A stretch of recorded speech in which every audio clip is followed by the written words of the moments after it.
Pro animators and character designers have one thing in common: S-tier observational skills. But just how good are they, and how far are you from their level? Previously on this channel, we estimated that the observational skill of a pro artist is between 5% and 2% of error. For reference, a complete beginner is around 10% of error. These numbers are estimates, but it's still a good starting point. Before showing you how to get your own observational level, let's see how to evaluate one observation with my website, ethanblion.art. First, you need to connect or create an account. Then you go to the Image Evaluator tab. Here you just need to drag and drop an observation with the right format in this field. Wait a few seconds, and it's done. On the result image, the darkest squares show the biggest mistakes. The red line is your observation and the blue line the reference. Ideally, we should only see the blue line on top. On the right, there is a gradient showing the top 5 errors for each level of gray. The top 5 error is the most important metric. It's the top 5 biggest mistakes that you made in your observation. The mean error is less important.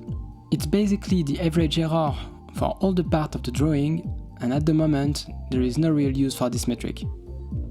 Finally, you have the number of pixels in the reference. This is useful to measure other metrics like speed or reference complexity. We will look into this a little bit later. Now let's go deeper and create our own observational file.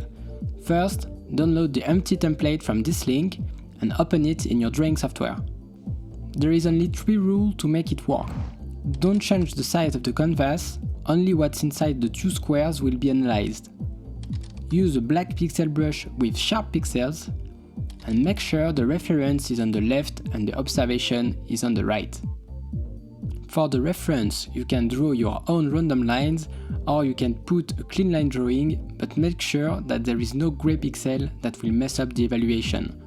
You can also use a reference pack from my website in the description. Once you're done with your observation, export the image as a PNG. The background can be either white or transparent. If it's transparent, make sure you check this before starting the evaluation. You can fill the observation time in seconds below. It will help generate statistics about your speed for later analysis. Now let's evaluate your level. The standard test is 15 minutes long. You will make 10 observations of 90 seconds each.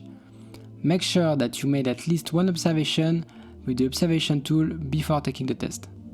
Download all the test references and instructions with the link in the description. In the folder, you will get 3 sets of tests, 1 PDF with instructions, and a bonus character reference. I'm going to open all the observations as a layer in Krita. I start the timer given in the PDF and I'm ready to go.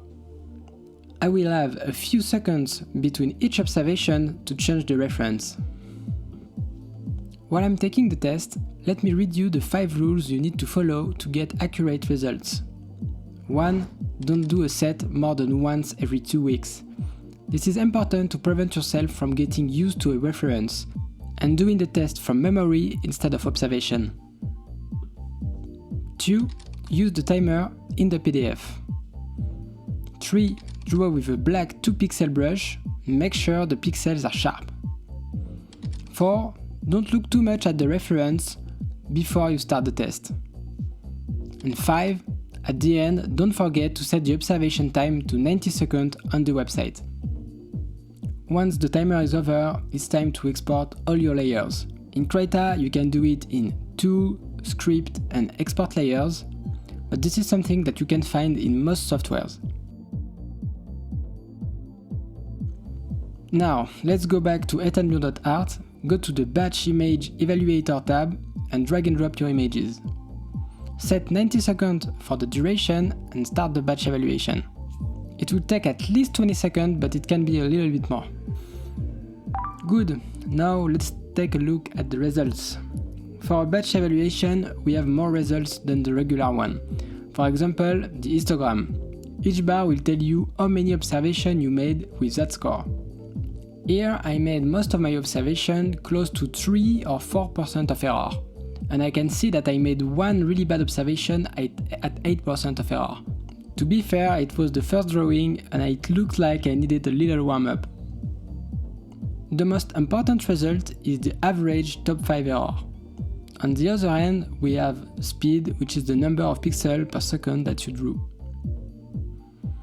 Now that we have a way to test our level, what is the fastest way to improve? This is the topic of my course, but here is a simple guide. First, do one test per week to see your level, make sure you don't always use the same test, and secondly, make your own reference to train on them. In my course, I will go deeper into the theory of observational line drawing and how to measure it. I will also give exercises with a ton of references to use during the training plan. You can read the 2 first chapters for free with the link in the description. The goal of the course is to make you efficient at using references, build a solid foundation, and be better at tasks like drawing a character on model or improving your own style. For the early subscriber that supported me during 2022, the course is at 75% discount until the end of April 2023. I'm impatient to see your progress with the course. To get my insight and updates, follow me on Twitter at @ethanblion, and if any question come to mind, send me a DM over there.